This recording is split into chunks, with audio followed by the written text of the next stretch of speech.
Welcome back. PPC has announced an improved performance across all its markets for the half-year period. The cement giant returned to profit during the first half. According to company CEO Roland, Wijnen, PPC is positioned to continue to successfully navigate the tough economic cycle, and good strides have been made in optimizing operations. Roland joins us now to further unpack that performance. Thank you so much for your time, Roland. Now, I understand that there has been an improved performance, but you talk about a weak macroeconomy that has impacted the core regions, South Africa and Botswana, to the point where there was even a decline in cement volume. So talk to us about what you encountered in these regions during that period. No, thanks. It's been very different in the different regions. South Africa, Botswana is our core market. And obviously, there are two main drivers for cement demand. One is the general retail demand, largely driven by the economic circumstances, and we know where we stand at the moment. The second one would be fixed capital formation in the GDP. Also, that is still at a too low level, so the infrastructure spend hasn't really come up yet.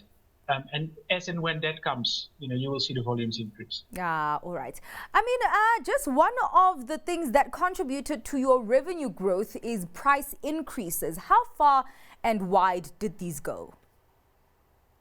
So we have increased prices twice this year, once in January and once in July. We will continue with that biannual price increase. On average, the increase has been 8.8%, which is still well below the general cost that we're getting. Take electricity, it's double digits, et cetera, et cetera.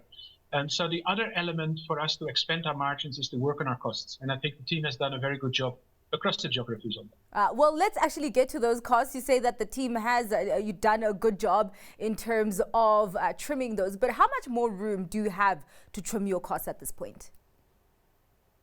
I think the beautiful thing with cost is there's always room. The low-hanging fruits are probably picked, but we can still make strides on fuel as well as electricity efficiencies, and we're doing that as we go.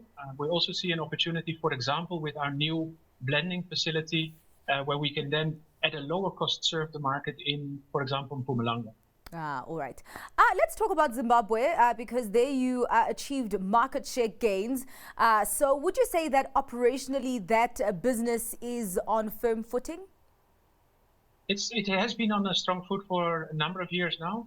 We came off a low base last year as we had quite a long shutdown in that first 6 months. We didn't have that this year. That's why the numbers jump even more than usual. But the demand is strong.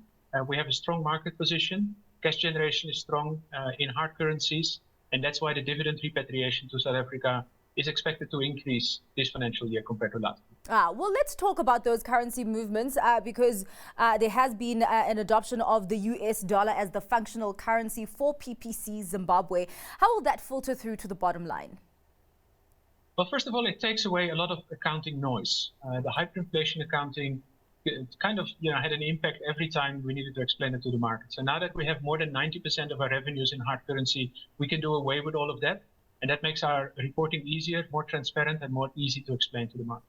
All right. And then going to Rwanda, I know that PPC is disposing of its 51% stake there in Rwanda, but just talk to me about the key pressures there, because you did have improved margins across the group, but there was margin pressure in Rwanda. And I just want to know what was responsible for that margin pressure. There's really 2 points. First of all, it comes from a high base, and it is still a very good and healthy EBITDA margin, higher than what we see in South Africa and in Zimbabwe. But there were 2 elements that played a role this year. It's increased competition. We have new players in that market. And secondly, the Rwandese franc has depreciated against the dollar. We have dollar input costs, Rwandese revenues, and if you take that exchange rate into account, that was the second driver of the margin compression. You talk about increased competition there, that there are new players in that market. I'm not sure at this point if this is out. Have you found a buyer for that 51% stake? And also, how would you gauge appetite there with that intense competition?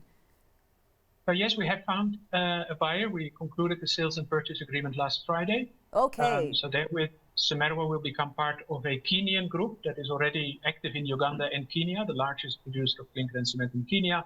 They are looking at Rwanda as an interesting market, and Semerwa will fit very nicely in their portfolio. Yeah. I mean, just with this increased competition, of course, I know that it's now off your hands, but I mean, how difficult do you think that it will be to lift these margins in Rwanda? I think, first of all, again, the margins are healthy. So it's more about maintaining that level of profitability than necessarily increasing it. Sumerwa becoming part of a regional network was very important in that, so that it doesn't become a lonely player of which a company like PPC is not really interested to invest into its growth. The market keeps on growing. We had, I speak on a correction, 12% volume increase in Rwanda. So at some stage, that company needs to invest in capacity expansion. And with our focus on Southern Africa, it is in better hands of somebody who's interested in East and Central Africa. All right. I mean, just the overall performance, of course, you did do better than in the prior period, but there also is a low base effect there. So I just want to know, how sustainable is this performance in the short to medium term? I think we're in a strong position to say that, we have achieved our cost mitigation action. So that gives us a solid base to go forward. We've got a very strong balance sheet at this stage. So on the one hand, we are ready to weather the current economic cycle if it were to prolong. On the other hand, we still have capacity standby that we can bring back online as and when necessary when the volumes increase.